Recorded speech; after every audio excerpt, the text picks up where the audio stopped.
Hey, what's up mga ka-airdrop and welcome back sa ating channel ang Crypto Whisperer PH.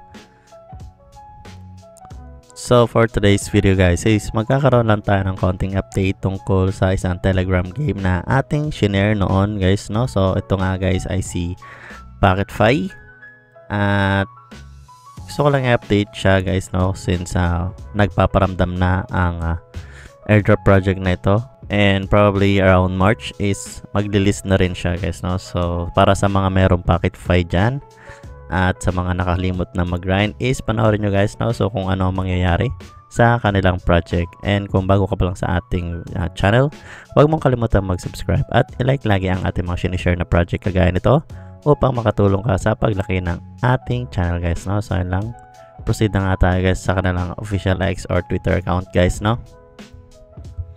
So, simulan natin dito sa kanilang tweet last February 8. So, ayan guys, no? So, may papakita rin silang picture. And next nun, guys, is stage 2 is coming.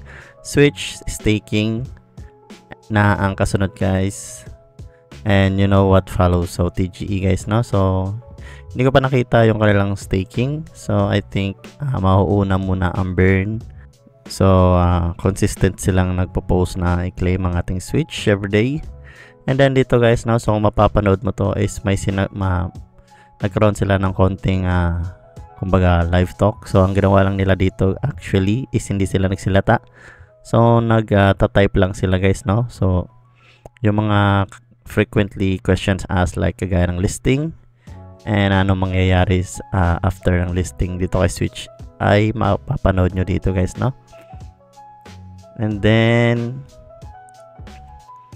ayan, so hanapin lang natin mga importante. And then ito guys, no, so nagkaroon sila ng konting parang post, so randomly letters guys, no. Pero kung mapapansin nyo is may mga naka-bold font dito like M-A-R-C-H, so it means March. So nagpapahiwatig na sila na probably March ang kanilang listing date guys, no. So since kasi last year around Q1 talaga ang expected listing ni PocketFi guys, no. And then switching to listing vibes, ayan guys, no. So talaga malapit na talaga ang kanilang paglilist. And then ayan, burning na guys, no. So nagkaroon sila ng warning last 16 hours ago, no. So ibig sabihin nito yung mga hindi pa nakapag-claim around 3 weeks na.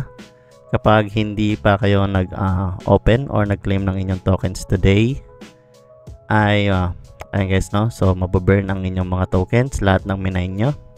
So kailangan ay maging active kayo lagi dito sa PocketFi,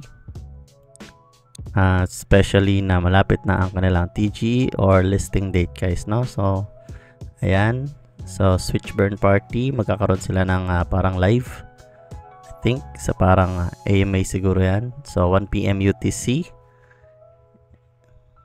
And then kung wala ka pang PocketFi is maglalagay tayo dyan ng link dyan sa baba sa ating description guys, no.